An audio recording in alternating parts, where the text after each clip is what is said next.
पैसों की कमी की वजह से उसे अपनी पढ़ाई पूरी करने में परेशानी हो रही है?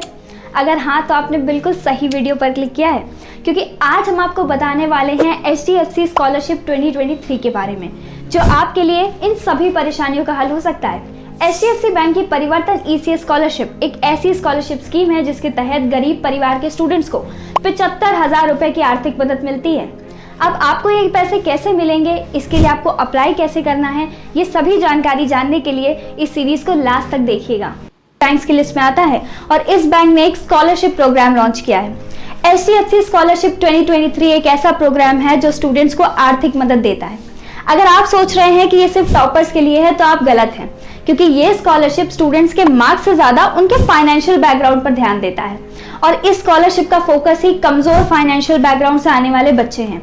इस स्कॉलरशिप का मेन एम है उन स्टूडेंट्स की मदद करना जो अपनी पढ़ाई की फीस अफोर्ड नहीं कर सकते हैं, यानी कि वो जिन्हें अपने सपने साकार करने के लिए किसी की आर्थिक मदद की जरूरत है। ये स्कॉलरशिप क्लास 6 से लेकर अंडर ग्रेजुएट यानी कि बैचलर्स और पोस्ट ग्रेजुएट यानी कि मास्टर्स तक के स्टूडेंट्स के लिए उपलब्ध है, ताकि उनकी पढ़ाई में पैसों की कमी के कारण जो रुकावट आ रही है उसे हटाया जा सके। HDFC bank Parivartan ECS scholarship के तहत चुने गए स्टूडेंट्स को उनकी पढ़ाई के लिए 75,000 रुपए तक की मदद दी जाती है। सिर्फ यही नहीं, ये स्कॉलरशिप अलग अलग कैटेगरीज में बांटी गई है ताकि ये ज्यादा से ज्यादा स्टूडेंट्स तक पहुंच सके। और अब हम आपको HDFC स्कॉलरशिप की इन्हीं अलग अलग कैटेगरीज के बारे में बताएंगे। तो ये स्कॉलरशिप्स है मेरिट कम मीन्स बेस्ड और नीड बेस्ड, जो स्कूल एजुकेशन, प्रोफेशनल एजुकेशन और बियॉन्ड स्कूल प्रोग्राम के लिए उपलब्ध है। अब चाहे आप BA कर रहे हो, BCom कर रहे हो या कोई भी कोर्स कर रहे हो, या फिर MBBS या MBA जैसे प्रोफेशनल कोर्सेज कर रहे हो, सभी जरूरी दस्तावेज होने चाहिए। ठीक इसी तरह से इस स्कॉलरशिप के लिए भी अप्लाई करते वक्त आपके पास कुछ जरूरी डॉक्यूमेंट्स होने ही चाहिए। अब क्योंकि आप ये जान चुके हैं कि इस स्कीम के तहत कौन कौन से टाइप की स्कॉलरशिप्स हैं, तो चलिए जानते हैं कि इनके लिए अप्लाई करने के लिए आपको कौन कौन से दस्तावेज चाहिए। तो अगर आप मेरिट बेस्ड स्कॉलरशिप के लिए अप्लाई कर रहे हैं तो आपके पास ये डॉक्यूमेंट्स होना जरूरी है। सबसे जरूरी है एप्लीकेंट यानी कि जो अप्लाई कर रहा है उसकी बैंक पासबुक। याद रखिए कि ये सभी जानकारी आपसे एक एप्लीकेशन फॉर्म के रूप में ली जाएगी। इसके बाद आपको अपनी फैमिली का इनकम प्रूफ भी देना होगा। इसके लिए आप ग्राम पंचायत, वार्ड काउंसलर या फिर सरपंच के द्वारा इशू किया गया इनकम प्रूफ या फिर SDM, DM, CO या तहसीलदार के द्वारा इशू किया गया इनकम प्रूफ भी सबमिट कर सकते हैं। इसके साथ साथ आपके पास अपना एफिडेविट और पासपोर्ट साइज फोटोग्राफ भी होनी चाहिए।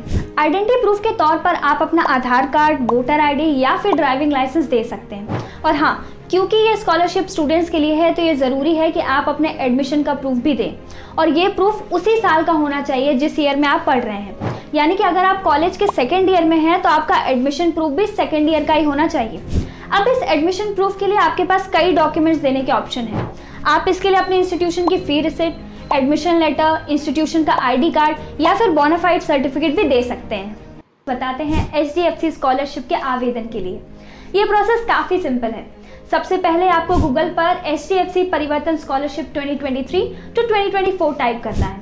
इसके बाद आपको बडी फॉर स्टडी वेबसाइट पर जाना होगा।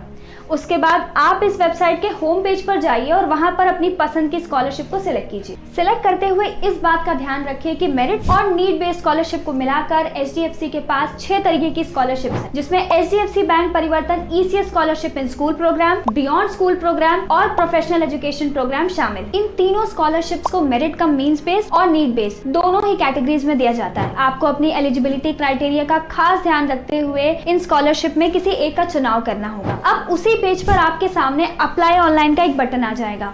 आपको उसी बटन को क्लिक कर देना है, लेकिन इसके पहले ध्यान दें कि आप अपनी रजिस्टर्ड ID के साथ ही इस वेबसाइट पर लॉगिन करें। अगर रजिस्टर नहीं किया है तो अपने ईमेल, फोन या फिर जीमेल अकाउंट के साथ रजिस्टर कर लें। अब अप्लाई बटन पर क्लिक करते ही HDFC bank Parivartan ECS scholarship के एप्लीकेशन फॉर्म पर आपको रीडायरेक्ट कर दिया जाएगा।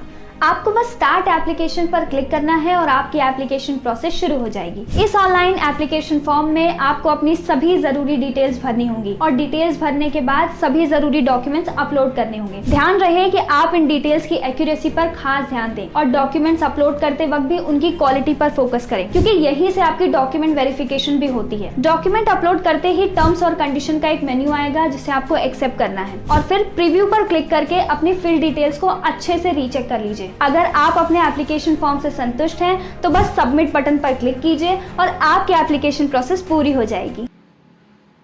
तो ये भी जान लीजिए कि स्कॉलरशिप के लिए स्टूडेंट्स को चुनने की HDFC की अपनी एक अलग प्रक्रिया है। स्कॉलरशिप के लिए बच्चों को उनकी मेरिट और उनके फाइनेंशियल नीड्स के हिसाब से चुना जाता है। जब कोई स्टूडेंट फाइनेंशियल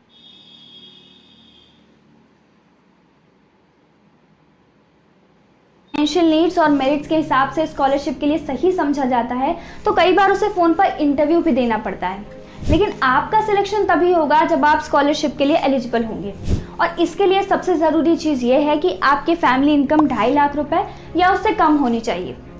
अब अगर आपकी फैमिली इनकम इससे ज़्यादा होती है तो आप इस स्कॉलरशिप के लिए एलिजिबल नहीं हैं। अब क्योंकि ये स्कॉलरशिप्स अलग अलग टाइप की हैं तो इनका एलिजिबिलिटी क्राइटेरिया भी अलग अलग है। अगर किसी को HDFC bank Parivartan ECS scholarship in school programme के लिए अप्लाई करना है तो उसके लिए ज़रूरी है कि वो किसी भी प्राइवेट, गवर्नमेंट या फिर गवर्नमेंट एडेड स्कूल में क्लास 6 से 12 तक में पढ़ाई कर रहा हो।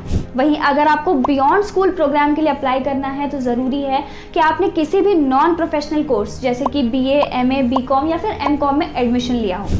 अगर आप कोई प्रोफेशनल कोर्स कर रहे हैं जैसे कि BBA, BTech, BCA, MBBS, MBA तो आप HDFC bank Parivartan ECS scholarship professional education programme में अप्लाई कर सकते हैं। लेकिन अप्लाई करते समय इस बात का ध्यान रखें कि इन सभी टाइप की स्कॉलरशिप में मिलने वाला अमाउंट भी अलग अलग होगा।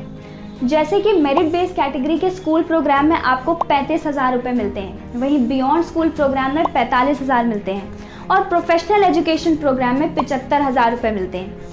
वहीं दूसरी ओर नीड बेस्ड कैटेगरी के स्कूल प्रोग्राम में 35,000, बियॉन्ड स्कूल प्रोग्राम में 45,000 और प्रोफेशनल एजुकेशन प्रोग्राम में आपको 75,000 तक मिल सकते हैं। आशा करते हैं कि अभी तक आपको HDFC बैंक परिवर्तन एजुकेशनल क्राइसिस सपोर्ट यानी कि ECS प्रोग्राम के बारे में सारी ज़रूरी इन्फॉर्मेशन मिल गई होगी। इन स्कॉलरशिप की शुरुआत पहली बार 2016 में हुई थी और तब से इसके तहत लगातार गरीब स्टूडेंट्स की मदद की जा रही है। यानी कि पिछले 7 सालों से पढ़ने वाले क्लास 1 से लेकर क्लास 12 तक डिप्लोमा, पॉलीटेक्निक, अंडर ग्रेजुएट और पोस्ट ग्रेजुएट में पढ़ने वाले हज़ारों बच्चों को इस स्कॉलरशिप के जरिए उनकी पढ़ाई के लिए अच्छा खासा अमाउंट दिया जा रहा है। अब आप ये तो ज़रूर सोच रहे होंगे कि इतनी कमाल की योजना के पीछे आखिर कौन था। अब वैसे तो हमें नाम से लगता है कि स्कॉलरशिप को HDFC चला रही है, जो कि बिल्कुल सही बात है, लेकिन इस स्कॉलरशिप को ऑर्गेनाइज करती है एक नॉन प्रॉफिट ऑर्गेनाइजेशन यानी कि एक NGO जिसका नाम है स्कॉलरशिप मैनेजमेंट सर्विसेज। फिलहाल इस साल यानी 2023 की स्कॉलरशिप के लिए अप्लाई करने की लास्ट डेट है 31 सितंबर और इसके लिए ऑनलाइन आवेदन आप बडी फॉर स्टडी या HDFC बैंक ECSS की ऑफिशियल वेबसाइट पर कर सकते हैं। आवेदन की प्रक्रिया शुरू हो चुकी है और आपको अप्लाई करने के लिए सभी ज़रूरी जानकारी हमने दे दी है। तो बस अब अपने सभी ज़रूरी डॉक्यूमेंट जमा कीजिए, अपनी एलिजिबिलिटी चेक कीजिए, अपनी पसंद की स्कॉलरशिप का चुनाव कीजिए और अपना एप्लीकेशन फॉर्म सबमिट करके अपने जीवन में आशा की एक नई किरण लेकर आइए। तो ये थी हमारी तरफ से आपके लिए HDFC स्कॉलरशिप 2023 के बारे में सभी इंपॉर्टेंट डिटेल्स। याद रखिए कि शिक्षा एक ऐसा रास्ता है जो आपको सफलता की ओर ले जाता है और HDFC स्कॉलरशिप 2023 आपको सफलता दिलवाने वाली इसी शिक्षा की ओर ले जाएगी। आप लोग इस स्कीम का फ़ायदा ज़रूर उठाएं और लाइक करें, सब्सक्राइब करें और वीडियो को शेयर करें। कमेंट करके ज़रूर बताएं कैसी लगी वीडियो आप लोगों को। Thank you.